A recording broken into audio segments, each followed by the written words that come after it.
All right. An important point which I think needs to be addressed in the civil engineering profession is the need for us, both in the developed countries and in the developing countries, to address the need of producing graduates that are kind of ready for the market. You find that many countries in um, Europe will probably send these students after graduation to the industry for further training. And you find that most of the times the employers will come back and say, well, these students are not quite ready.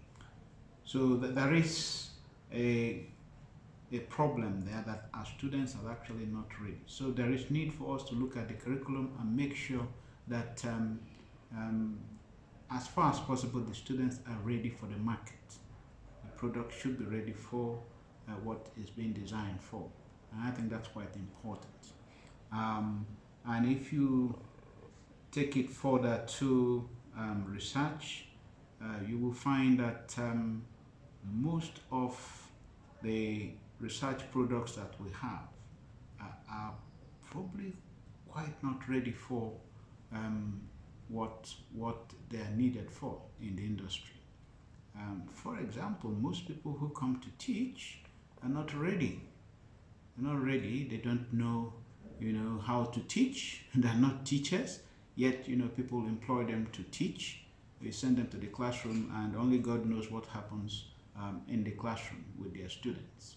Um, a lot of them don't know how to even write or teach students how to write research proposals. A lot of them don't know how to um, do many other things. Even publications becomes a problem. So there is need to begin to address that. Look at the curriculum for research and for teaching to make sure that anybody who finishes any um, education level is kind of ready for the market. And also, one thing that's important now in Africa in particular is for Africa to kind of step up to the same kind of standard as you have in other parts of the world.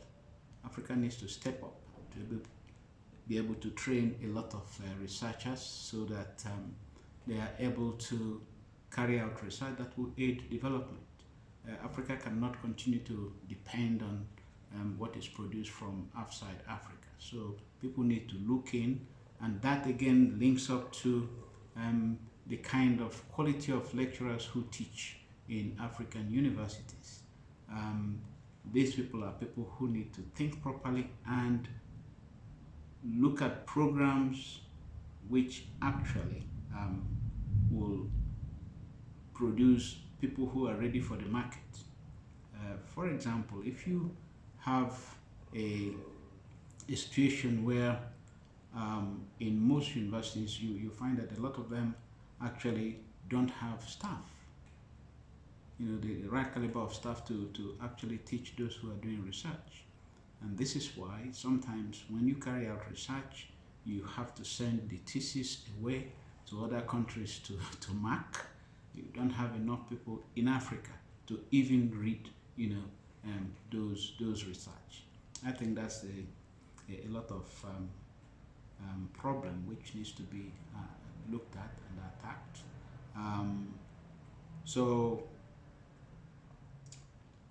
the other thing is we have some situations where we don't have enough students who can attend university on a full-time basis, especially in the research areas, because most people who finish go to work in the industry, and it's difficult for them to find time to come and do full-time research.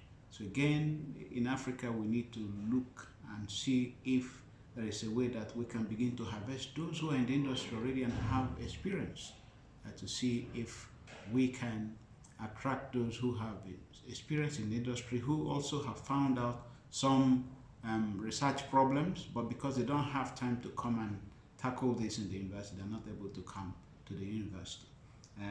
They don't find the time. So what that really means is that we need to look at the way we organize the research studies and see whether we can do something that can attract them. For example, if we address some of the worries that they have, some of the worries they have is that some of them don't even understand what research means. They don't know what it means to write a proposal. They don't know what it means to write a report. Some of them don't even know the things which they need to be able to understand the research ethics and research methodologies and so on.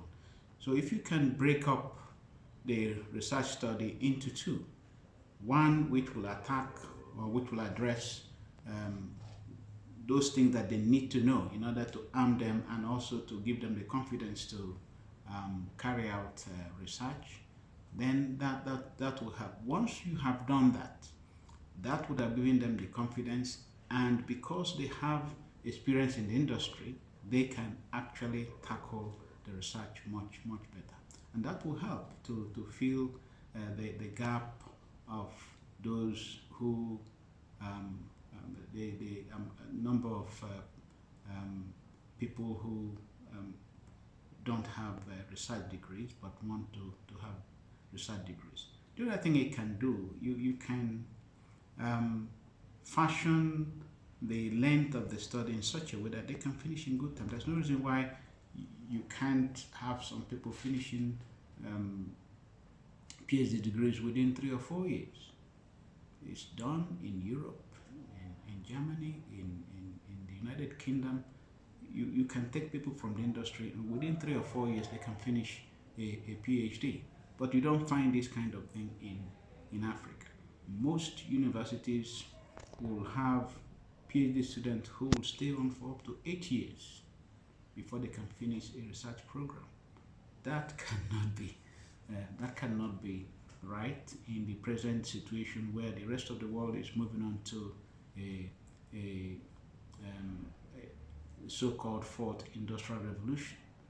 So Africa needs now to think and look at what they need to do to actually maximize the advancement in technology which has taken place in the last few decades and be able to use them and try to see if they can follow the kind of trends that you have in other parts of the world.